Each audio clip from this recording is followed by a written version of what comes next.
দেখো আমরা হিসাব বিজ্ঞান দ্বিতীয় প্রয়োগ 2 বিএনটির একেবারে পরীক্ষার শেষ সময় প্রস্তুতিতে এসেছি। আমাদের জানা দরকার প্রাপ্য সময় হিসাব রক্ষণাঙ্কটা করতে গেলে জাস্ট 4টা সূত্র।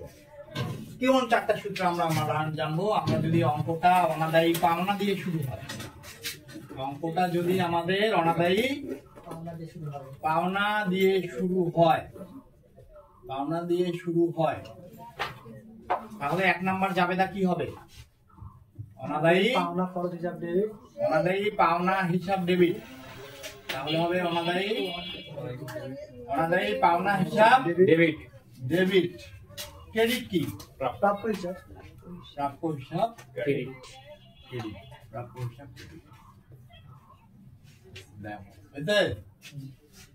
আর এই 1 নাম্বার 1 2 3 4 2 নাম্বার সূত্র, অঙ্ক যদি অনাদায়ী পাওনা সঞ্চিতি দিয়ে তৈরি হয়, অনাদায়ী পাওনা সঞ্চিতি দিয়ে অঙ্ক শুরু হয়, আমরা এই অধ্যায়টাকে 2 ভাগে বিভক্ত করব। একটা হলো সূত্র আর একটা ভাগে বিভক্ত করব, মানে বিভিন্ন ধরনের সমস্যা, কি ধরনের সমস্যা আছে। তাহলে অনাদায়ী পাওনা সঞ্চিতি দিয়ে অঙ্ক শুরু হলে অনাদায়ী পাওনা সঞ্চিতি হিসাব, সঞ্চিতি হলে সঞ্চিতি আর পাওনা হলে পাওনা। এই অঙ্কটা শুরু হবে অনাদায়ী পাওনা দিয়ে, আর এই অঙ্কটা শুরু হবে সঞ্চিতি দিয়ে, অর্থাৎ বিগত বছরের জের দিয়ে শুরু হবে। সঞ্চিতি হিসাব কি? ডেবিট আর প্রাপ্য হিসাব ক্রেডিট।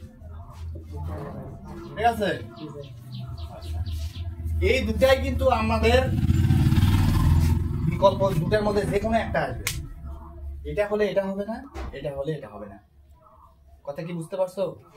1 নাম্বার জাবেদা হলে 2 নাম্বার জাবেদা হবে না, 2 নাম্বার জাবেদা হলে 1 নাম্বার জাবেদা হবে না। অঙ্ক যে কোনো একটা দিয়ে শুরু হবে, কিন্তু 3 আর 4 নাম্বার জাবেদা দিতেই হবে।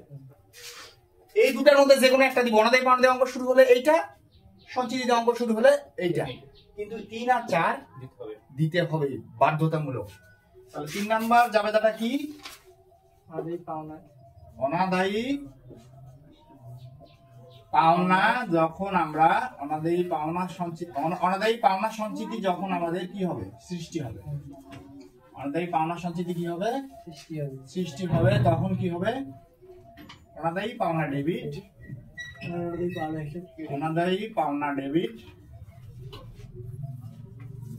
অনাদায়ী পাওনা হিসাব ডেবিট। তারপরে হবে অনাদায়ী পাওনা সঞ্চিতি হিসাব, অনাদায়ী পাওনা সঞ্চিতি হিসাব ক্রেডিট। অবাক ধরবো এখানে যারা আছে, একবারে মুখস্থ করে ফেলো, যেটা পরীক্ষা কাজে লাগবে। এবং তাহলে 4 নাম্বার জাবেদা কি হবে? 4 নাম্বার জাবেদা এই অনাদায়ী পাওনাটা কোথায় স্থানান্তর করে দিব? আয় বিবরণীতে। অনাদায়ী পাওনাটা কোথায় স্থানান্তর করে দিব? আয় বিবরণী ডেবিট। অনাদায়ী পাওনা, অনাদায়ী পাওনা যখন আমরা আয় বিবরণীতে কি করব? স্থানান্তর করব। কোনটাতে লিখতেছে না রে মাহফুজ?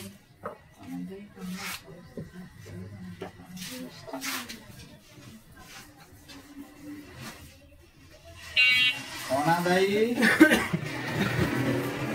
পাওনা যখন আমরা কি করব? আয় বিবরণীতে কি করব? স্থানান্তর। কি করব? স্থানান্তর। তখন এই অনাদায়ী পাওনাটা ছিল ডেবিট। অনাদায়ী পাওনা যখন আয় বিবরণীতে স্থানান্তর করব, তখন কি হবে? আয় ডেবিট, আয় বিবরণী ডেবিট, আয় বিবরণী হিসাব ডেবিট, আর অনাদায়ী পাওনা ডেবিট। ঠিক আছে?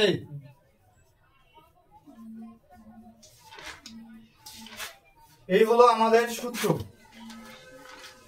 এটা হলো আমাদের সূত্র। আর একটা আছে, আচ্ছা এই পর্যন্ত থাক, সূত্রটা এই পর্যন্ত থাক।